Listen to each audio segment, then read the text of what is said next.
losing their lives. This is illegal. It is unconstitutional. Nobody has the right to our Constitution if you are not an American citizen. We are ascribing constitutional rights to people who are not citizens of this country. That is unconscionable. The constitutional rights belong to the citizens of this country. I believe in legal immigration. My son-in-law is a legal immigrant.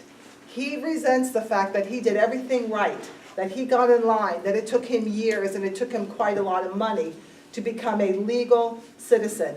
So there is no excuse for sanctuary cities, sanctuary states. I think, like I stated before, it's unconscionable. I wanted to squeeze one thing in. When Mr. Watkins said that he graduated school in 3 years, well, I just want everybody to know that I was on the 40-year college plan. And I did it in 40 years, off and on, and I got my bachelor's degree just 4 years ago, and I became an elected official and worked for many years without that degree, but I got it. Thank you. And Ms. Fuller? In regards to sanctuary city, I say ditto to what Ms. Bell and Jason Schultz says. I am opposed to illegal immigration, and I'm also opposed to having illegals getting voting rights. I don't think it's right that these people should get driver's license and get in through the back door and affect the voting results in our country. So I have no sympathy for those that cry that we need to be compassionate about letting illegals in, because there are legal ways to enter the U.S. and be part of our community, of our society, by contributing and not draining our system. Thank you. And Mr. Watkins? Obviously, we all agree on this issue. There's a couple things that I would point out. We had 76,000 illegal crossings just on our southern border in the last month, 76,000.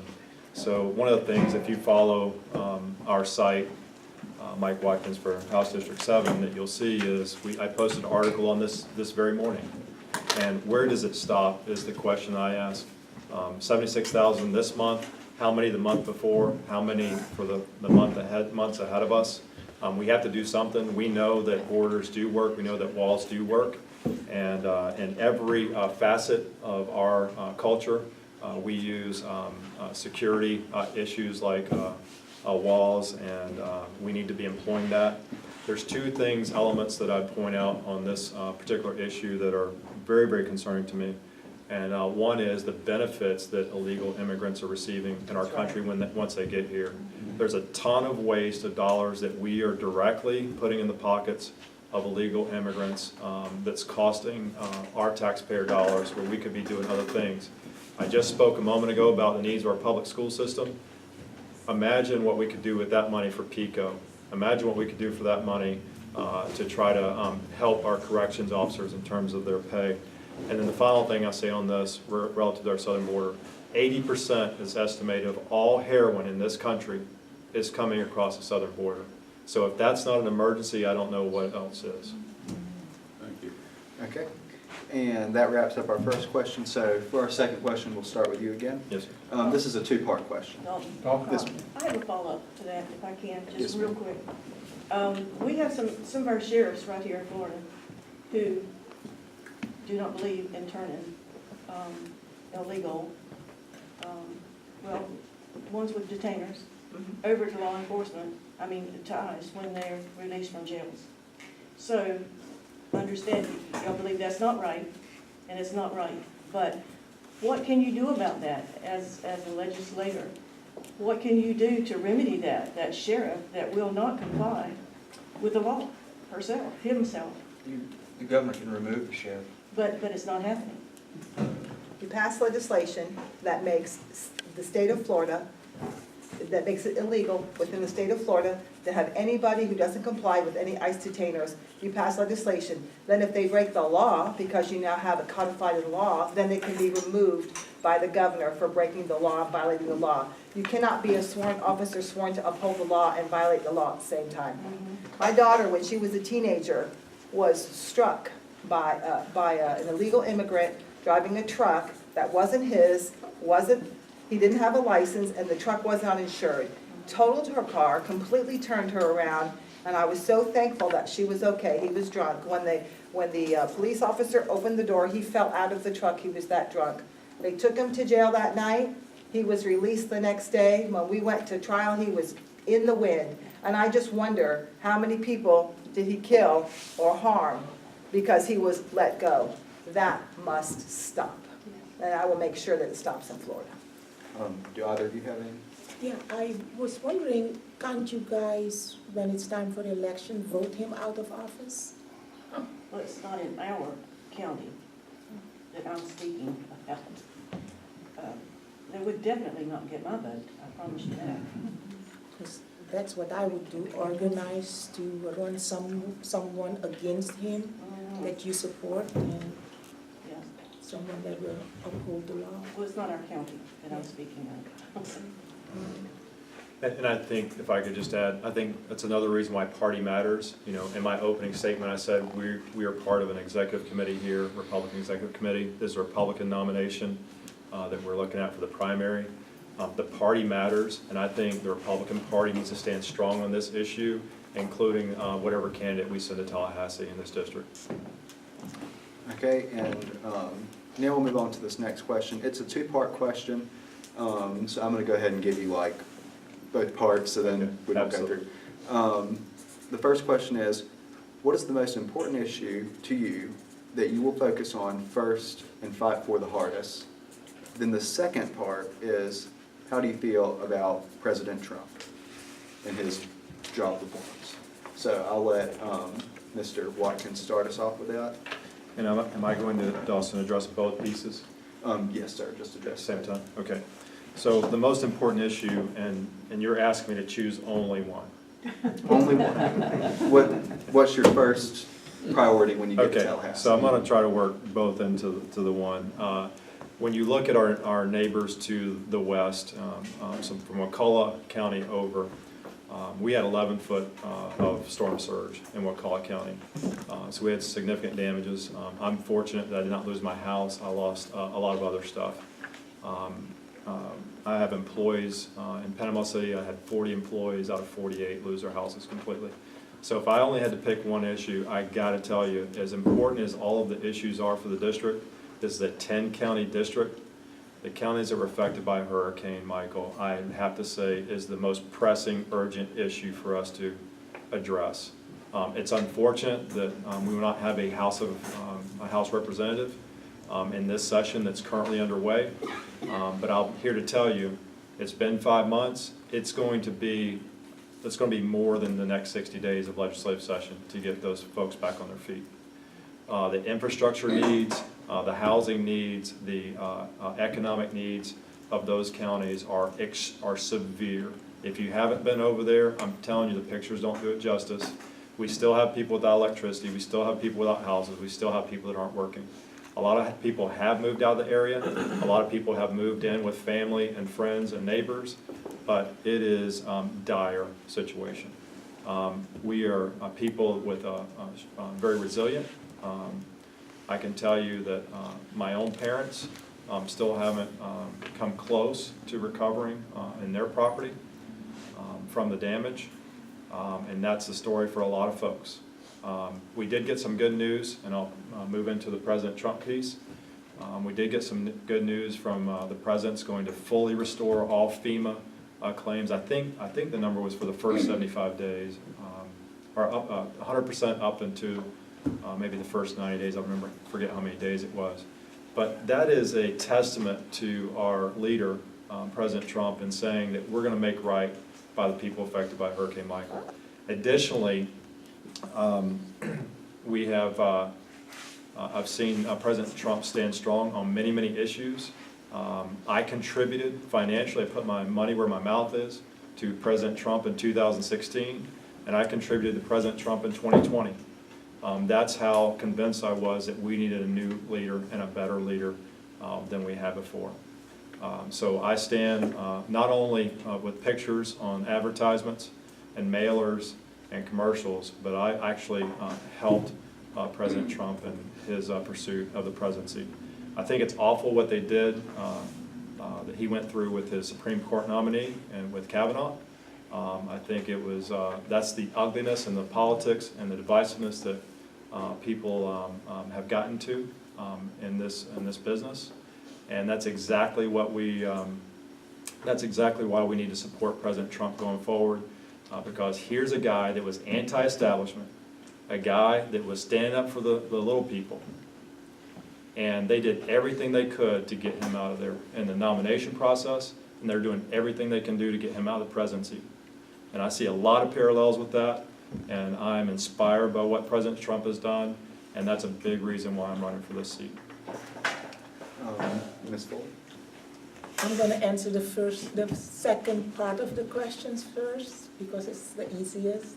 I voted for President Trump, so I am at awe of what he has been able to accomplish, the fact that he's standing strong in light of all the headwind that he is facing, all the resistance that and the corruption and the fraud that is going on. So I am happy that he is our president.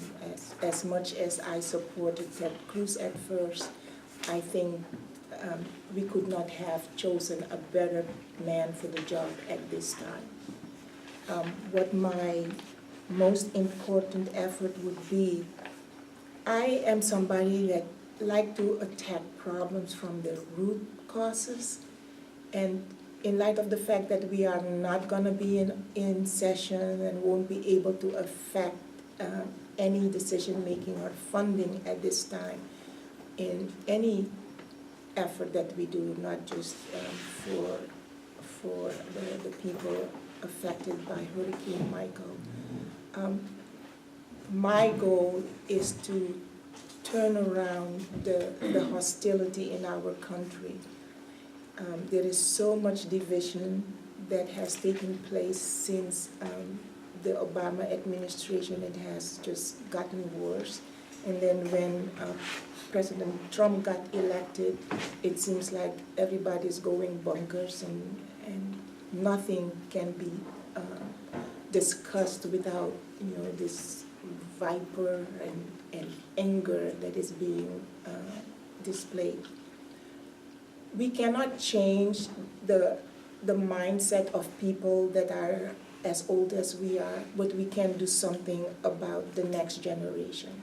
And the only way we can shape their thinking and hopefully their love for our country is by teaching them about our country and the history of America. I personally am not a proponent of banning private education and charter schooling.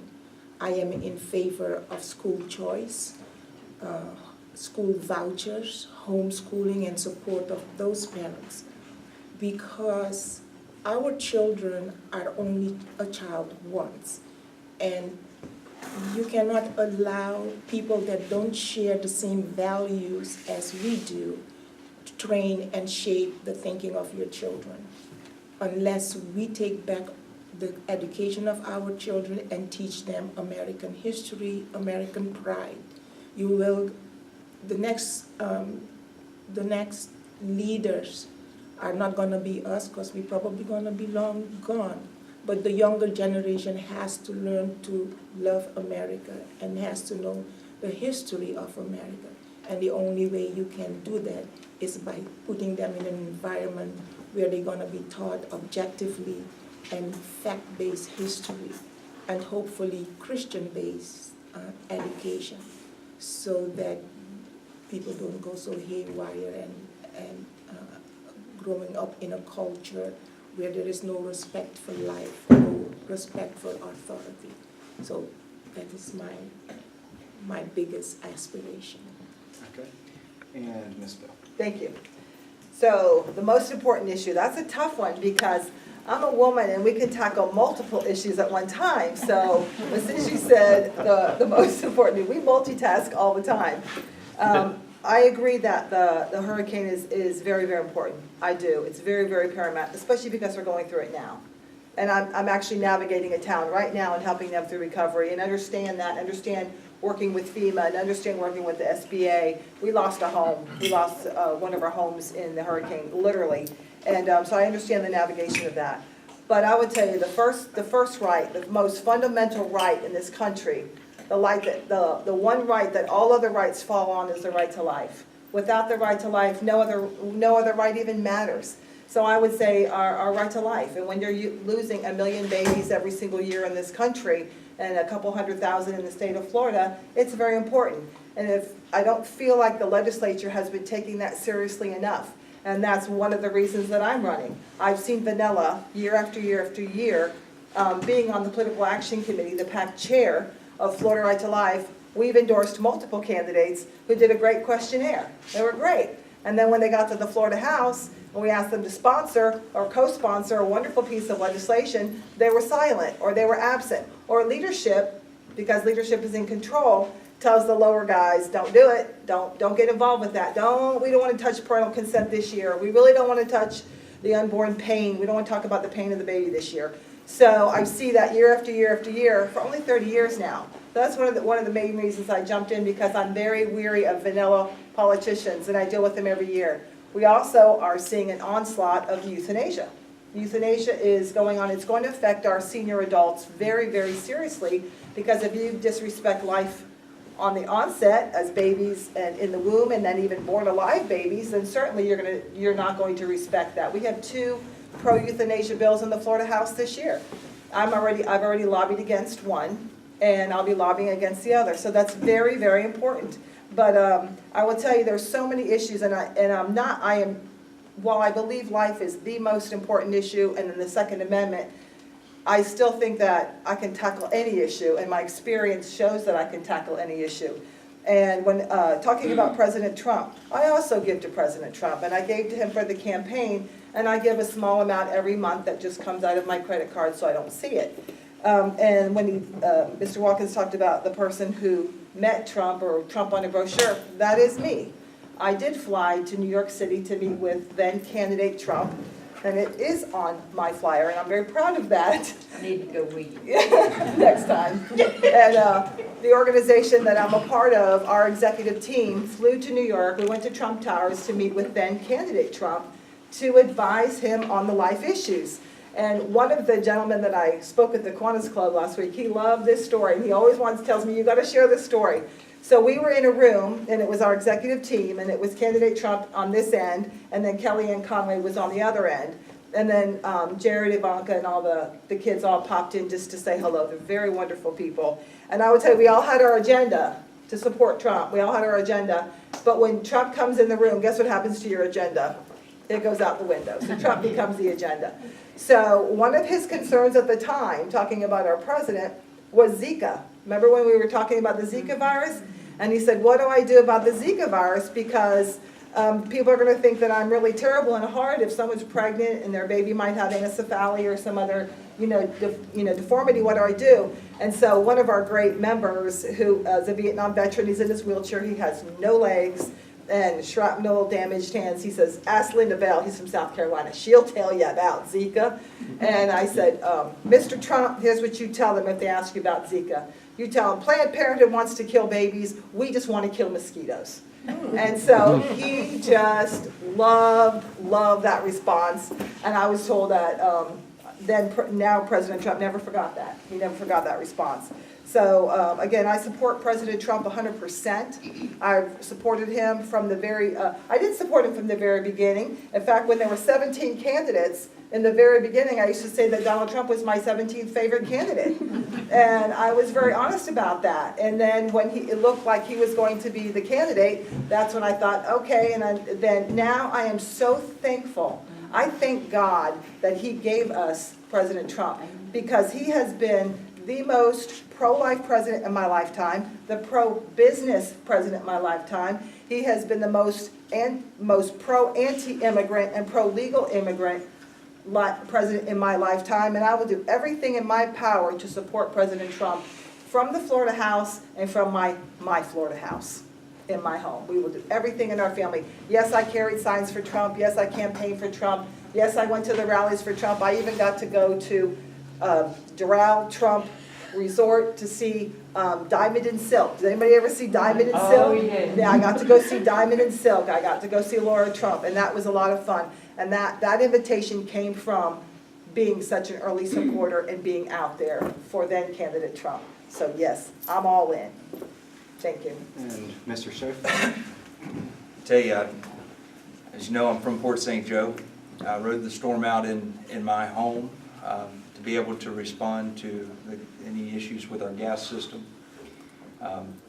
My brother and his wife and children lost their home, and my parents had 8 feet of water in theirs and more or less lost theirs.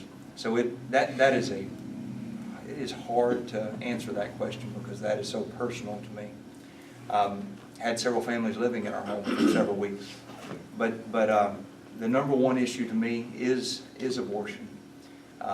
One day when I die and meet my Maker, I will have to answer for my decisions on earth, and I can't stand before God and tell Him that I voted to end another life or supported it in any way, shape, or form. I don't believe that there is I hear, well, if the mother's life was at risk, and I say, oh, well, okay. And so I went and asked some doctors about that because I'm not a woman. I don't know these things. I haven't found a doctor yet that tells me of any circumstance that the woman's life would be at risk. It would be one or the other. So, I'd like to say if that circumstance truly existed, then of course that's a decision for the mother. But in all other circumstances, we have got to stop murdering our babies. We have got to remember that life starts at conception, and we've got to fight. We've got to set an example in Florida. I challenge the Supreme Court to revisit it, and it starts here in this state with us passing a law banning it, and allow that to go to the Supreme Court for a review. As far as President Trump, I donated to President Trump as well. Held signs for him. I couldn't be prouder of our president. I love the fact that he stands up and shoots straight with the American people and shoots straight with the media.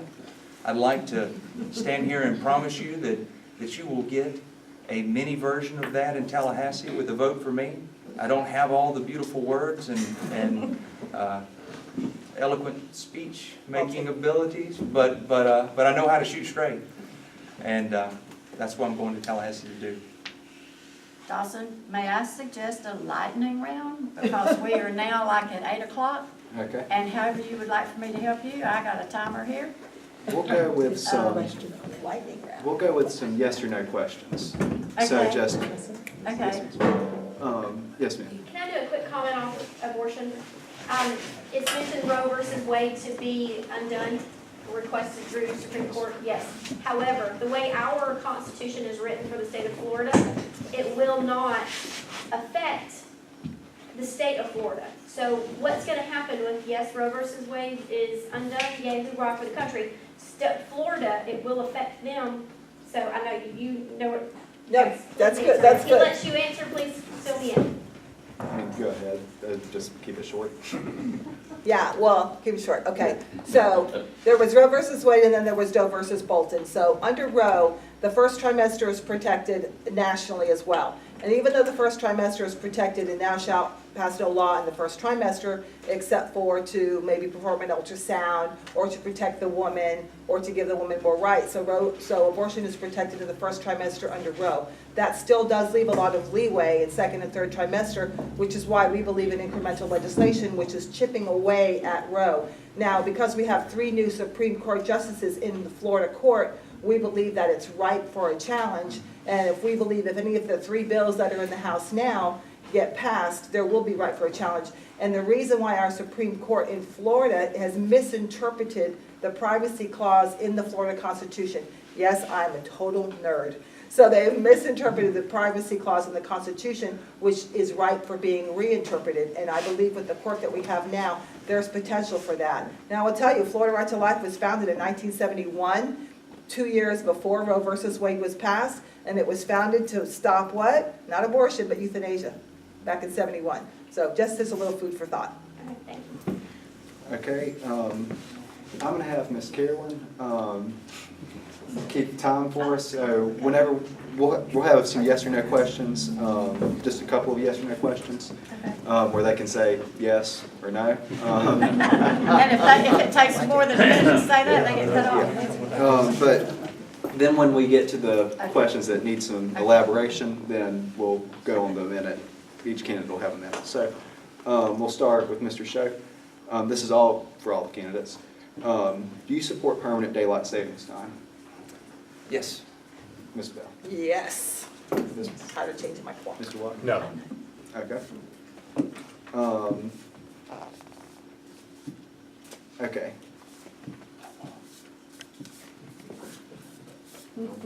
Looking for some yes or no ones. Okay, here's one.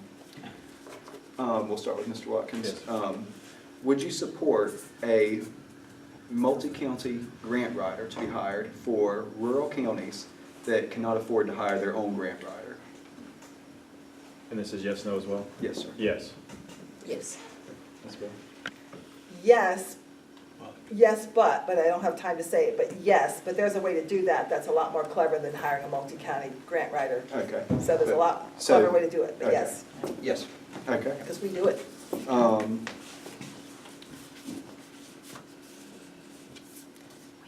Okay. You We'll can ask us have- questions, we'll be quick. Now, we'll do the 1 minute thing, okay? They get going too long, I'll tell them. So, this first question's addressed to Ms. Bell. How do you feel is the best way to approach bringing jobs to rural counties? Oh, you have to increase the opportunity immediately. And I am very much a proponent of trade schools as well. And when I say increase opportunities, you look at each particular county and you look at the need of that county. And you're seeing, as we drive in all these districts, we're seeing that there's such a need here. That my husband and I have noticed that stores are closing. You create opportunity. You bring those opportunities to there, just like I've done before as mayor. You say, okay, I sat down with our Director of Development Services and I said, help me to help these people say yes. How can we make it easier? Let's create a zoning code that's a little bit easier to get this business here.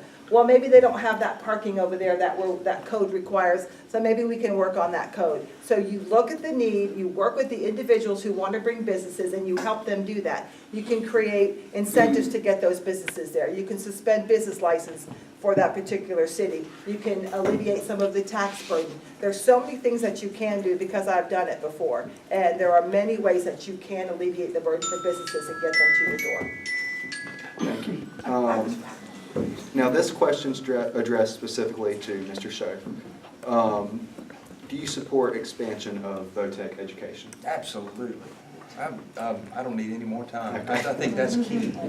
This question's addressed specifically to Ms. Fuller, and it's the same question that Ms. Bell received. What would you do to help rural counties get jobs? Supporting businesses, giving incentive, lower the tax burden on small businesses, licensing processes, basically vocational training also so that the workforce is there to fill the void. Okay. And then this final question is addressed, or this final question on this card is addressed to Mr. Watkins. What would you do to improve the Department of Corrections? I think we have a crisis, first of all, in corrections. And I think the fundamental issue is that the pay scale doesn't align with the marketplace when you look at the kind of work that they're doing and the risks they're taking. So there's any number of ways to address pay scale, which we haven't addressed in the last 10 years. The critical way I think we get about that is implementing a step plan. There was a step plan negotiated some years ago, and it was never funded by the legislature. That's the reality of this. We have been holding we went from 8s to 12s. The people that are working 12-hour shifts are being held over to work 16s out of necessity because of the critical post staffing shortages. And we are burning the candle at both ends. We're spending $5 million a month on overtime. We can't keep doing that financially. It's not sustainable. And what it's doing for those employees, I met a gentleman today, Travis King, works here at Mayo CI. He cannot keep doing that and take care of his family at the same time. I have a real quick answer to that as well. If you want to help fix the Department of Corrections, you go to the Florida legislature and you don't make them come every single year and beg for their pay increase. They're the only agency that has to go to the Florida legislature every single year and ask for salary increases. Vote in an automatic COLA, whether that COLA is 3%, 4%, give them an automatic COLA every single year so it doesn't have to go to the legislature. That will begin the genesis of the fixing of the problems in the Department of Corrections. So can we respond to questions now? If you want to, I Okay, mean, just saying to a vote. yeah, within 1 Thank minute. Okay. So now we have another yes or no question for each candidate, just to give yes or no. Should low-income students who receive Step Up for Students scholarships be permitted to attend private schools? Mr. Shea? I've got to do more research before I can answer that question. Ms. Bell? Yes, you should not be bound by your geography into a poor school. Yes. Ditto. Yes. Okay.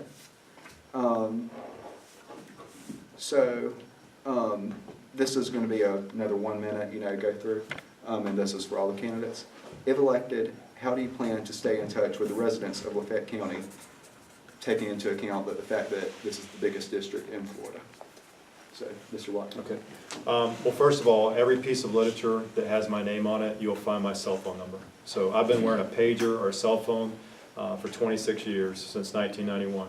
So I have a lot of responsibility across 18 counties. I'm used to juggling that, a high volume number of calls each day and emails. So you're welcome to contact me directly. That's the way I've proceeded in this campaign. That's the way I'll proceed if elected. I'm also centrally located. I'm the only one centrally located in Wakulla County. It's the largest county in the district, and I can get to any county in this district quicker than anyone else. So my intent is to change what we've had. You haven't seen that, and you're a state representative for the last 6 years, and I mean to change that. Ms. Fuller. I'm sorry, what was the question? How do you plan to stay in Oh, yeah. touch with residents of Lafayette? With modern technology, I'm reachable by email. I will also have a phone number that one can call into my office. And I plan to be back hopefully every 3 months, not just to this county, but all my counties, to make regular visit and invite people to come and discuss issues or come up with plans that they would like for me to work on. Thank you. And Ms. Bell? Well, Mr. Watkins says he can get there quicker. Obviously, he hasn't seen me drive. Wait a minute. So my true story. So my husband and I were talking about this, and this is my plan. Honestly, I want to get a camper, and I want to visit each and every county, like 1 week in this county and the next week in this county. But we just have to get a big enough camper for our 2 big dogs. But I really have a plan to come and get a camper and then come and visit and have kind of like an open door. And it's all about accessibility. I mean, accessibility, and I've had the same cell phone number for as long as I can possibly remember. You want to call me? You want to talk to me? Done. And Mr. Shea? I'll draw a clear difference here. I've often asked, what's a big difference between you and other candidates in the race? And I think Mr. Watkins has said multiple times that he works 80